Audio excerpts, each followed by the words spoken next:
Was John Brown insane? Was John Brown insane?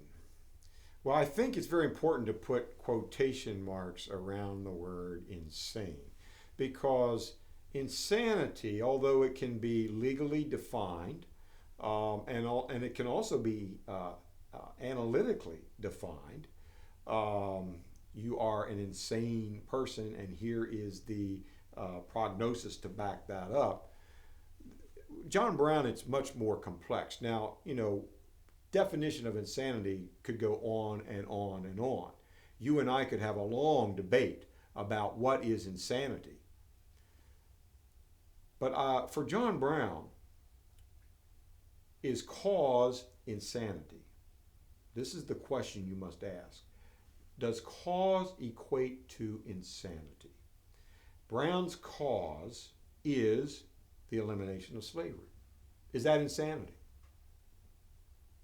Now, you might say it is indeed insane, because Brown is so focused in life. He's what we would refer to as a monomaniac. A monomaniac. He is so entranced and entrenched in one focus, one purpose.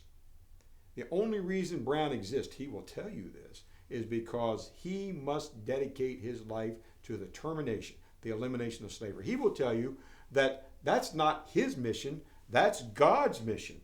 God has told him that his mission in life is to eliminate slavery in the United States. Now, is he insane because he's listening to God? Is John Brown insane because he's following God's will? Is Brown insane because he believes God is giving him direction? Now, this is what Brown bases his actions on. God told me to do this. Is that insanity?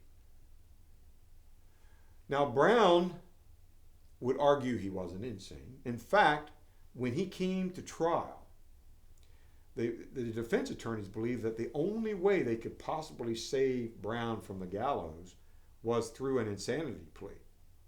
Otherwise, this man will lose his life. He will be executed. Brown fired his defense attorneys. He said, I'm not going to have any of that. I mean, I am a sane person. I know what I'm doing.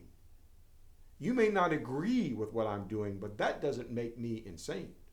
That's a disagreement.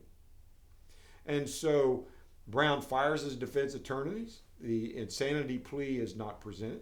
And Brown defends himself, or it has other attorneys come in from the north that defend him for his actions. Now, of course, he will be found guilty of murder, treason, slave insurrection, and he ultimately will pay the price, execution. But Brown felt that he was totally sane. The country, in many respects, thought he was insane because Brown put the law of the land beneath the law of God. And for most people, the law of the land is what you live by. The law of the land prevents anarchy. The law of the land prevents chaos. The law of the land gives discipline and order. The law of the land prevents killing, or should help deter murder. The law of the land says you can't commit treason. The law of the land says that slave insurrection is illegal.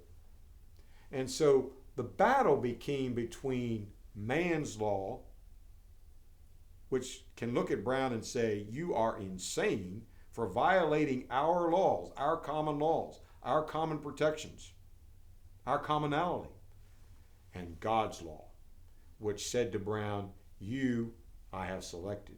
You are the individual who will destroy slavery. And so the question is not so much over insanity. It's more a question of the clash over morality, the clash of man's law versus God's law. Brown chose God's law.